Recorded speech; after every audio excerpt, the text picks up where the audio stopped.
Il y a plus d'un an que la pandémie de coronavirus a débuté. Ce qui semble à peine croyable, nous avons l'impression que le temps s'est arrêté depuis. Mais que cela fait des lustres que nous n'avons pas profité d'une journée normale, sans masque, sans distanciation sociale.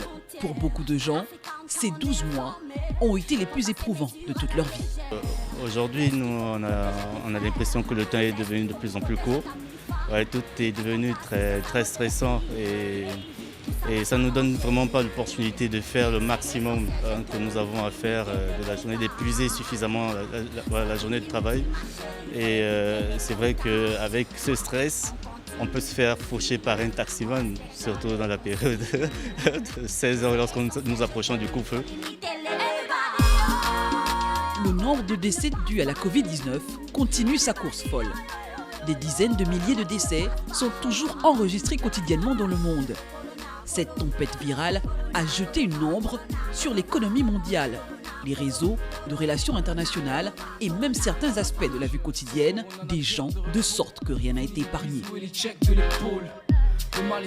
Les projecteurs se sont plus braqués sur les dimensions économiques, politiques, environnementales et scientifiques de la pandémie, oubliant les répercussions psychologiques de l'épidémie. La dépression, l'anxiété, la solitude et le stress psychologique sur les populations. De façon frénétique, la conduite en ville maintenant, elle est devenue dangereuse. Et quand on se presse à arriver à la maison, c'est comme si on est en prison chez soi, puisqu'on ne peut plus ressortir. Même quand on a des urgences, on ne peut pas ressortir, vu que ce serait après 18 h.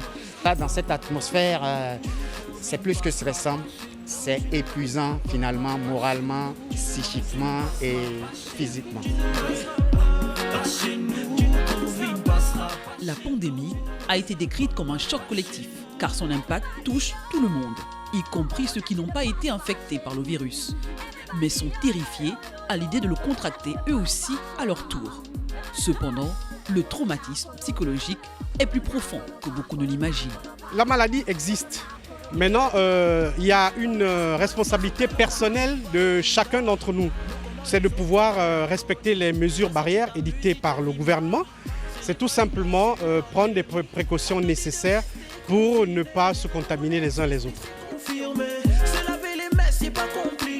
La pandémie de Covid-19 a provoqué un choc collectif sans précédent, à la suite duquel notre vision des relations sociales, croyances et idées sur lesquelles repose notre identité a changé à jamais.